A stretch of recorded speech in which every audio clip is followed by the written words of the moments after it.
Magandang umaga po sa inyong lahat.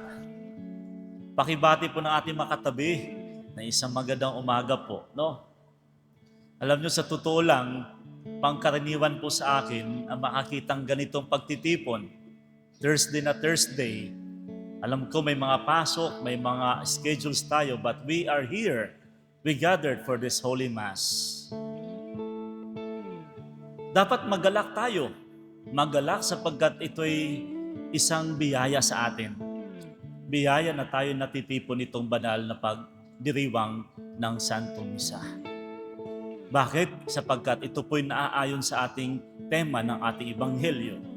And the Gospel for this week, if you notice, the theme for this third Sunday of third week of Easter is all about the bread of life. Kung napapansin niyo po ba, simula po ng Lunes hanggang sa Sabado, ang tema ng mga Ebanghelyo about the bread of life, wherein Jesus declared Himself to be the bread of life, that whoever comes to me will overcome hunger, and whoever believes in me will overcome thirst.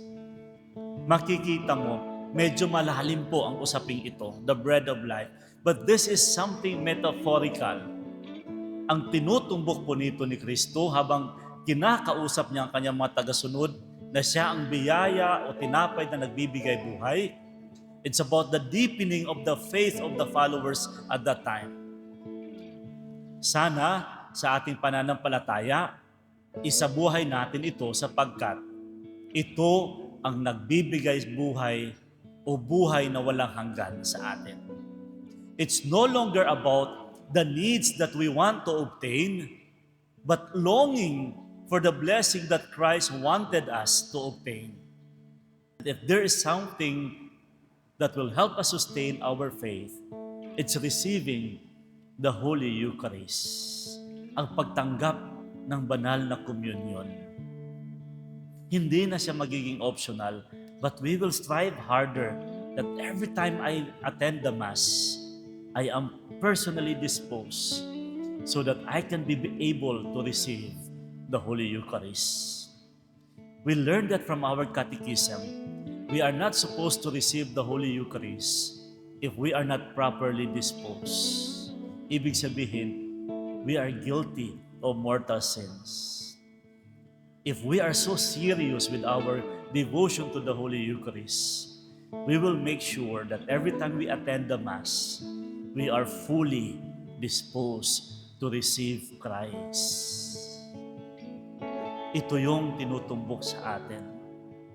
Kaya, God is not giving up on us. The sacrament is always available for all of us. The church, the saints, the followers of Jesus will always be available for us. Just like Padre Pio. Padre Pio is known for confession. Hindi natutulog si Padre Pio.